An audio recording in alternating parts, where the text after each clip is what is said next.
The Grillers on the Rebel. Scotty and I are in, well, look, this is great, isn't it? It is indeed, mate. I've been looking forward to this part because what do we like doing best? Drinking beer.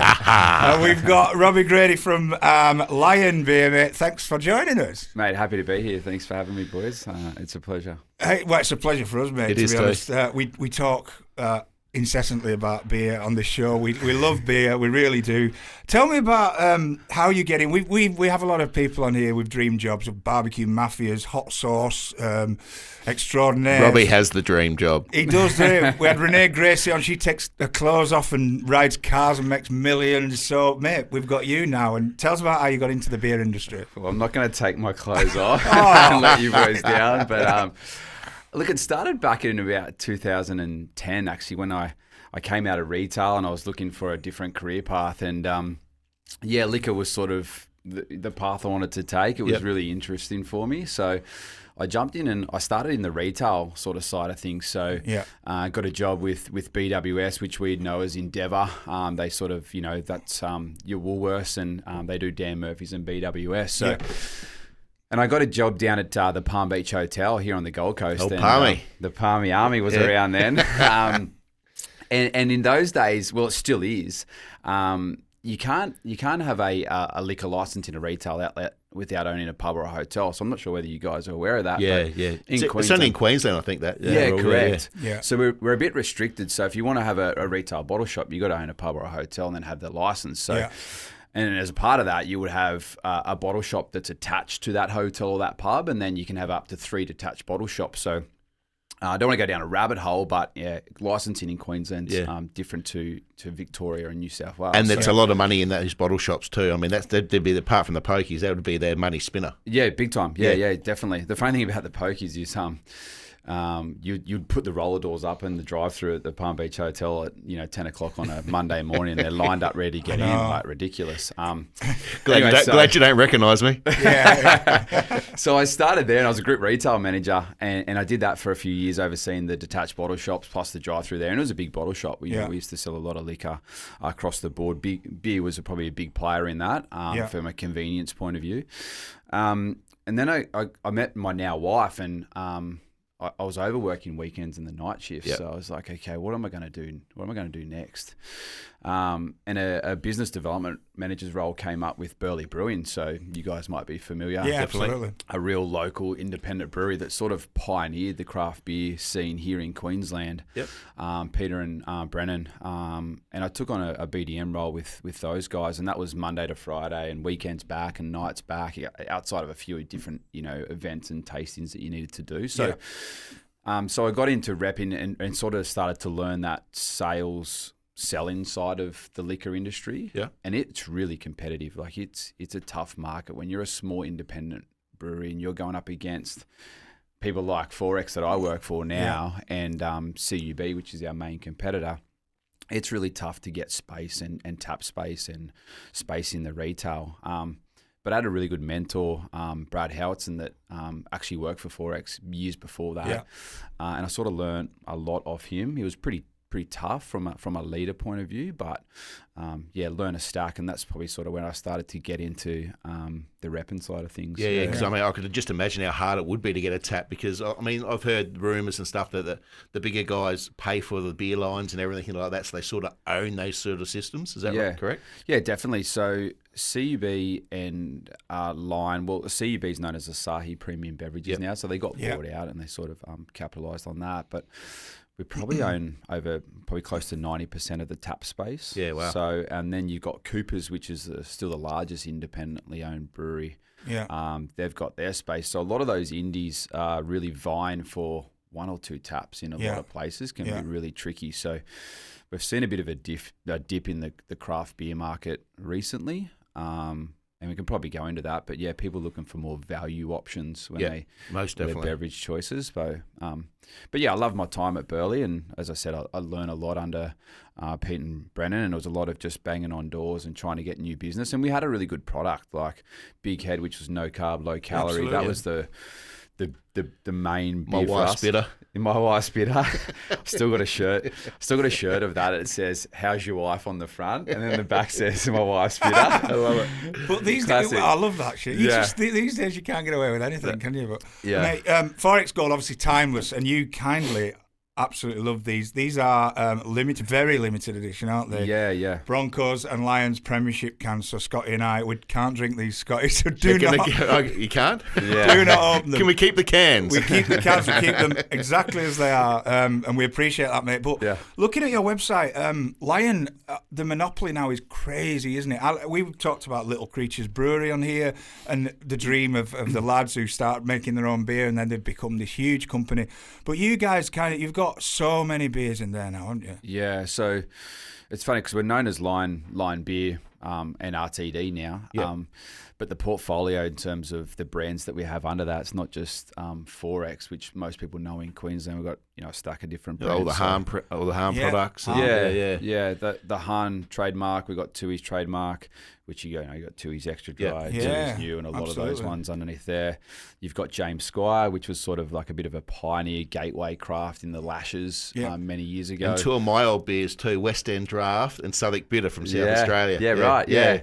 They're not probably beers that I'm overly familiar with or tried, but Yeah. super popular, right, over there. So the portfolio's really, really big. And in more recent times, the acquisition of Stone and Wood for that us as well, yeah, back yeah. in, I think that was 2021. So going on 5 years now. Yeah.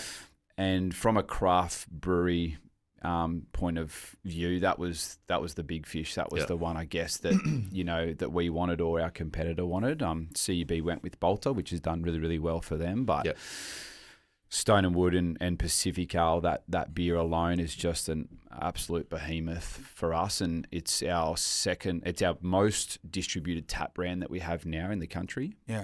You can see that because when we spoke just previously about little creatures, and you'd see that on the taps, but the Stone and Wood was always on every tap. Yeah, that was the sort of the craft, the beer, the start of it. Yeah, definitely, and they were one of the ones. Because it was pretty much Stone and Wood and Burley Brewing for a long time, and then I ended up working with Krista, which was my main competitor from Stone and Wood. She used to get it on tap everywhere, and I was trying to fight against her. But Krista, that used to be a sales rep for Stone and Wood back in the day. Right. Okay. It was sort of her and I was trying to get Big Head on. She was trying to get This is your Pacific Ale partner? on. No, not my partner. Just in the beer game, she was like my beer enemy. That Nemesis. we were like competing against each other. It's funny enough that once the acquisition came through, we actually ended up working together. Yeah. She's a really cool. The chick, evil but, join forces. Yeah, absolutely. Why wouldn't you? So just back to Stone and Wood. It's been so good for us, and it's a beer that. One thing I love about it, you can see it on a table. If you're at a pub with mates, you you Very can distinctive. see it straight away. Yeah, that's They're all right. drinking stuff because it's that unfiltered, it's that yellow, orangey sort of colour, and you know it. Yeah. And it just sort of has flown from there and been really good for us. How good is it, Scotty? Just talking about beer, like literally, love it. The whole conversation is about Especially on a beer. beautiful Saturday afternoon. What else would you want to be doing What apart else from drinking it? Yeah. Exactly right. So, popularity-wise, not to go into numbers, but 4X Gold, I guess, still is kind of, is it far and away above everything else popularity-wise? In Queensland, it's Yeah. still the number one beer in this state. Yeah. So it's our number one. In this state, Stone and Wood's number two. You can never be at a bar without someone ordering a Gold, can you? You know what I mean? And usually multiple people. And It's just on that, so- do you know what I find marketing genius with the 4X? How they put the postcodes on. Yeah. That is because people feel that's part of their postcode, that's part of their area. Yeah. I'm going to drink that because it's got 4223 on it, my area, and things like that. They love it. Yeah, it was one of the great marketing campaigns that we did, and we've done it multiple years now because it just blew up. Yeah, on the State of Origin, Guernsey, everything. Yeah, exactly. Wow. It just blew up. So. Even drive. I think I drove through Brisbane. I can't remember which grand final it was. I nearly opened that bloody can. Then. Jeez, if you want to have a don't warm do beer, that. mate, you can go for it. No. He's English, he will. Get away from it. It's funny with these cans. I saw one of them on Marketplace from the last time the Broncos won, which was like 19 years ago, and they're trying to sell it and best offer. So might not be worth anything, but in years to come, it may be worth Yeah, I'm something. sitting boys. keeping So, it. yeah, without a for doubt. sure. you can either keep the lid on or crack it, drink it, and then hopefully the can does something for you later. Yeah. But yeah, marketing ploys, mate. It's second to none. I think it was driving through Brisbane, hot air balloons. That was a few months ago, wasn't it? And all the 4X hot air balloons. They were the 4X cans, I think it was. Yes, they were the cans. That's 4X right. cans Yeah, around yeah. State of Origin time. Yeah, Yeah, it was State of Origin, wasn't it? And Yeah. I was just like, they just outdo everyone, and, Yeah. and they deserve to be where they are. They really do. You've got look, perks of the job, mate. I see you, Benny. When I met Benny, he said, "I need to introduce you to Rob. He's got this like job where you just love it. Like he's just everywhere. Be amazing events. Tell us about some of the perks of this job, then, Rob. So in my current role, I'm a regional sales manager. Yeah. I've been doing that on the Gold Coast for 3 years. I've actually just moved up into the Brisbane team in the same role for 9 months to do a secondment up there. So I manage a team of about 6 sales executives, which is pretty cool. But basically anywhere between the New South Wales border and to Logan, let's just talk Gold Coast, right? Yeah. Every licensed retail bottle shop or venue in there fell in my territory, which my team managed the face-to-face visits with those customers. And what you work out pretty quickly is a lot of those are surf clubs on the Gold Coast, which do a great job, but they all have a golf day. They all have a sportsman's lunch. How do you hit it now? What are you going to do, mate? I mean, it's just, What are you going to do? What So, are you- and then a lot of our suppliers, like QHA, Queensland Hoteliers Association, and a lot of the wholesalers and stuff who sell their products, they have golf days. yeah. So it feels like I go to a lot of golf days and a lot of luncheons, which is one of the perks of the job, which is pretty cool. Race days. Perfect. Clubs New South Wales and Queensland had a race day a couple of weeks ago on a Wednesday, so you go to that. Yeah. But the reason you go to a lot of these events is, one, obviously the perks of it. Two, you get to have a few beers. Absolutely. But it's all about relationships and networking in our role. And if you're not looking after your customers, if you're not taking them to things and supporting them and turning up at their events, then it gets noticed. So it's really, really important that we show up. So it's the perks of the job, but it's also a part of the job to maintain those relationships to ensure that we keep growing. It's the same as a anything. business. If you don't rock up to these events consistently, your opposition's going to go, "Hey, I'm here. Yeah. I'm here all the time." 100%. They make it known too. We're exactly the same. Scotty and I spend a lot of the week in the pub, but we're doing it, and we do pretend we're researching for this show and everything, which sometimes we are. But it's like you said, the networking, the events, the Melbourne Cup thing we've got next week. I know you're otherwise engaged at another event, mate. I mean, what can I say? But it's part and parcel of it. It's a bloody great perk, but it's kind of a part of the job as well, isn't it? Yeah, definitely.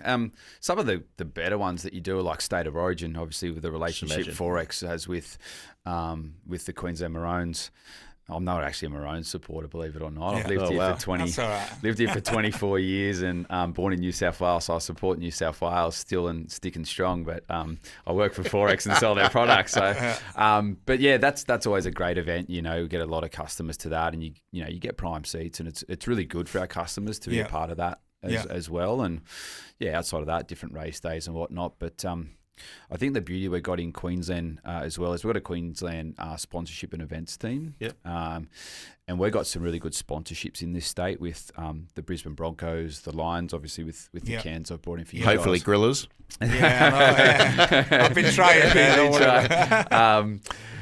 So we've got some really good sponsorships, and that helps from one, us with our customers because we can win tickets to games and things like that, and we get great exposure through those sponsorships. The Cowboys, we've got the Titans down here on the Gold Coast as well. So our sponsorship team does a really good job to renegotiate and secure those sponsorships long term. Because it's all about being seen. Yeah, 100%. Yeah, definitely.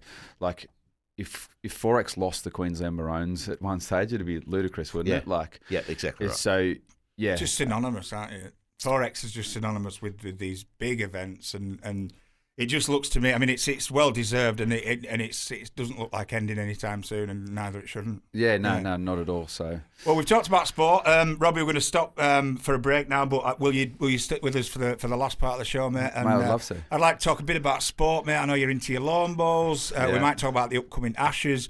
I want to ask you a couple of funny questions as well about if you owned a pub, what would be in it, etc., etc. Yeah. But we'll be back here on the Grillers. Keep it with us. It's Scotty Cleggy with Robbie Grady. here on Rebel FM. Love it. The Grillers on the Rebel. You're into your lawn bowls, just like me. So I get any chance I get to talk about lawn bowls on Rebel FM, I do so. You're pretty good though, aren't you?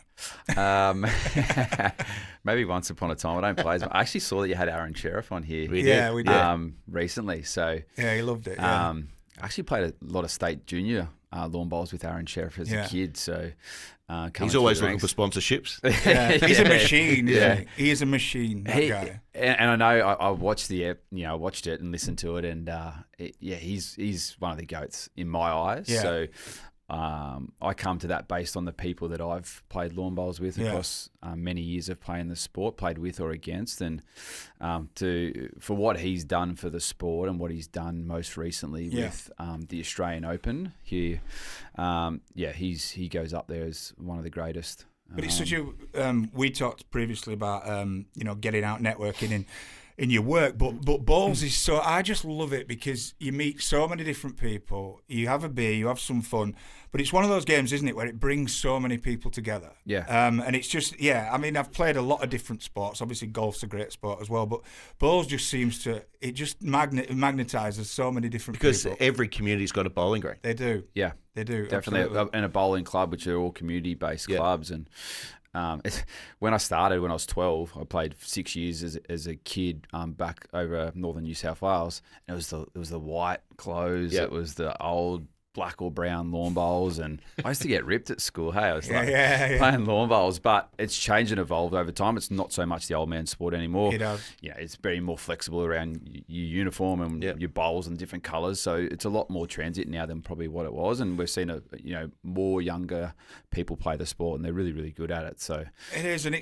I always compare it to the sport of darts, and I know it's a lot different in some ways, but darts was very similar many years ago. There wasn't any money in it. People, the top of the game would work behind the bars in the pubs, and I feel like lawn bowls is on the cusp of that. If they get that huge injection, a couple of millionaires or billionaires, the Arabs, I don't know, get involved, and I think it could just go to that next level. I really do. Yeah, definitely. Funding's always been really difficult for lawn bowls because it's just, once again, it's been perceived as that old man or that old lady sport, and it's always hard to get funding. I know, a good mate of mine, Mark Casey, started the UBC a few years ago and just changed the way lawn bowls was played in the format of it. Yeah.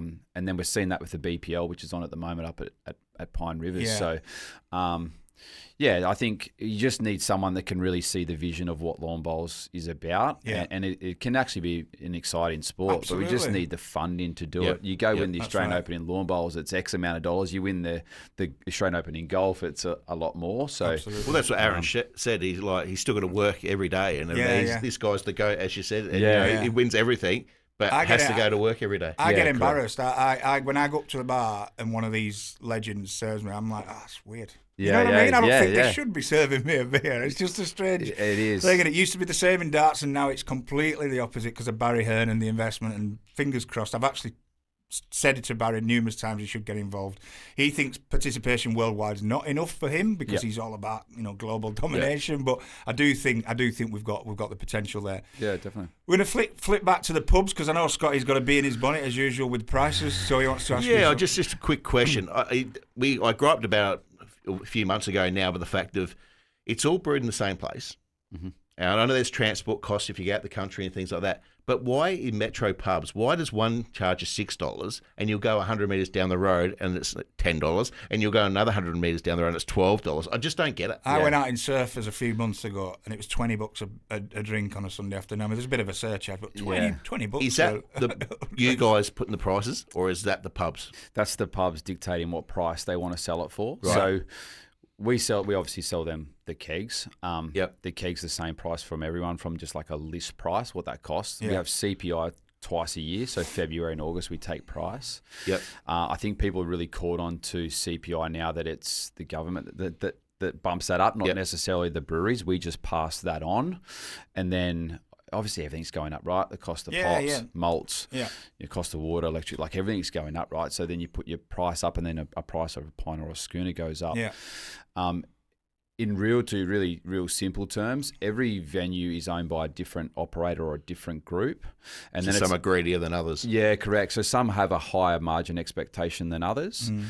So they sort of just do the price. We can't actually tell them what price to sell it for. Yeah. It really comes down to them. So you just got to find what venue is a value option or a value proposition compared to some. Because I others. guarantee, if, for example, if 4X, they had all these pubs had it for $7 a pint or whatever, it'd sell out. Yeah. Well, And they'd make more with margin, surely. Yeah, it would, but it's an interesting one. I think I get it when it's in a, like a Surfers Paradise or something, but when you go, I know what you're saying. When you're in kind of the sticks, or you're not in the main part, and you can suddenly be $5 dearer. It's annoying, but it's beyond. Robbie's out of you're out of trouble, mate. It's not your fault. We get that. We get that. But speaking of Salties, this pub just down the road, they've just been taken over, and their prices are going up in a couple of days, Scotty. So we mean to make the most of it today.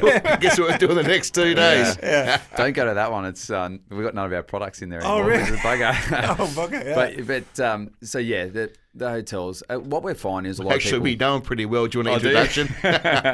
They've got a big agreement that sits outside of us. But what we are seeing is clubs. We spoke about the lawn bowls piece. Clubs are a real value proposition for a lot of people. Yeah, they are. You can get good food at a good price. I feel safe taking my family there, and you can get a good schooner or pint price. So, but yeah. So to answer your question, everyone's on different rebates and based on their volume and what they're selling. It gets a bit complex, right? But at the end of the day, price is the number one lever for us to grow volume. Yeah.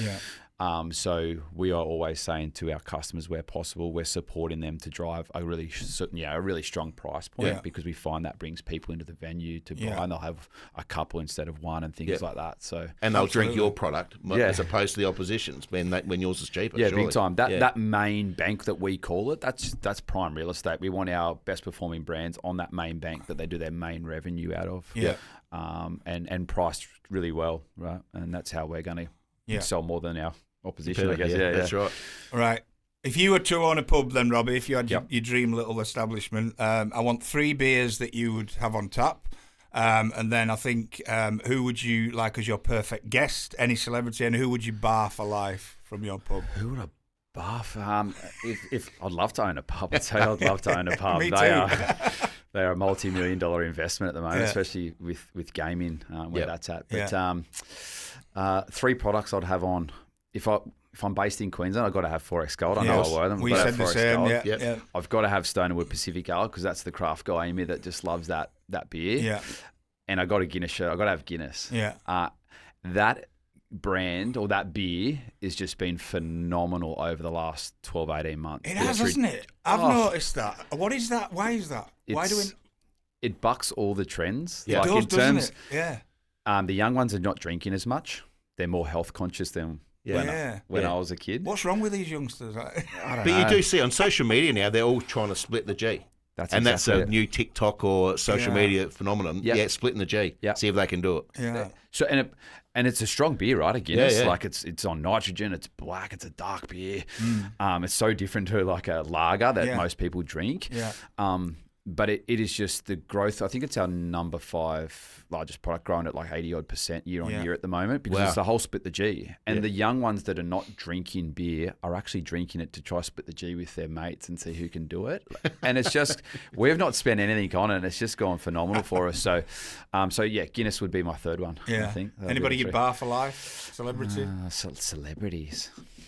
I don't know. Who did I don't know. I don't think I've got anyone that I dislike that much. No, well, we were like, Donald Trump. And then we're like, no, we'd want him to come because there'd be so many people just come because he's there. But no, I think everyone would be welcome as long as I can sell beer. As long as they've got money in their wallet. Yeah, correct. Absolutely. Well, we might set one up at some point, mate. We've been talking about this, haven't we? A griller's pub and try and get a fan base first and then get them in the pub. Yeah, definitely. Might work. And ittle be $6 a schooner, not 12. Yeah, well, hopefully, mate. But you never know. More money in the till, no margin, but more money in the till. More fun too. Just before we finish, mate, we've got the big Ashes coming up. I know you're into your cricket pretty. Yeah, I am. I'm closer to rugby league. Okay. But I am into my cricket. Yeah, will you be happy with the Ashes result from last week? They smashed us, and I'm not going to go into that too much because that's one of the questions on Smarter Than Shrek that we'll be playing later on. But in the football, the Matildas lost to England just last night, so that was good. That was good for us. But any predictions with the Ashes coming up? Mate, any thoughts? I think I heard Cummins is out. Is that right? Yeah, that's right. Test or something. Yeah, look, hopefully Australia. England are always very, very difficult to beat no matter where you play them. Yeah. So, but being an Aussie, hopefully the Aussies. Yeah. And it's interesting. We've got a day-night test for the Gabba this year. Yeah. So we're a bit. How's that going to go from a beer consumption point of view? Yeah. Might be a Very bit well. different. Very well. Yeah, well, I think it's just, I mean, Just that later time. later time, mate. I think we just start when we get there, whether it's 10 o'clock in the morning. I think most people do responsibly, I should say, on air, shouldn't I? But yeah, I think you do pretty well. Will you be going to that, you reckon? Or? No, I won't be going won't to that be? one. No, Okay. but That's I'll be watching it somewhere. You'll be watching it, with a absolutely. cold beer. And just remember, I've got Wednesdays off, so I'm Do you? more than happy to go to a race day. Perfect. He loves it. I'll keep that in mind. Robbie, mate, it's been an absolute pleasure having you on. We appreciate you coming in. Thank you very much. Too easy, lads. Appreciate it. Thanks, Robbie. Cheers.